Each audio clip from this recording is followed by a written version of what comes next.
Guys তোমরা সবাই কেমন আছো? আশা করি তোমরা সবাই ভালো আছো। আলহামদুলিল্লাহ তোমাদের ভালো আছি। তো গাইস আজকে আমার বোনের অ্যানিভার্সারি, তো তাই তার জন্য ফুল নিতে আসলাম। তো কমপ্লিট, তখন বাসায় চলে যাচ্ছি। তো গাইস রাস্তায় একটু অন্ধকার হয়ে গেল, কারেন্ট চলে গেছে মনে হয়।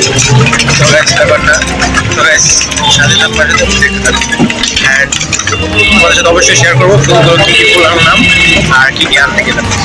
তো আরও তোমাদের সাথে শেয়ার করবো যে আজকে পার্টিটা পুরো ফার্স্ট থেকে লাস্ট পর্যন্ত। তো একটু কেউই যেও না, সবাই সাথেই থাকো, পাশে থাকো। হ্যালো গাইস, তো এখন আমরা চলে আসলাম ফুলের দোকানে ফুল কেনার জন্য। তো চলো দেখা যাক কি কি ফুল দিতে দেওয়া যায়। তো গাইস সাথে থাকো, পাশে থাকো এবং দেখতে থাকো, এবং কেমন হলো অবশ্যই কিন্তু কমেন্ট করে জানাবা।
তো গাইস আজকের মতো এই পর্যন্ত রইল। ভালো থাকবে, সুস্থ থাকবে, বাই, আল্লাহ হাফেজ।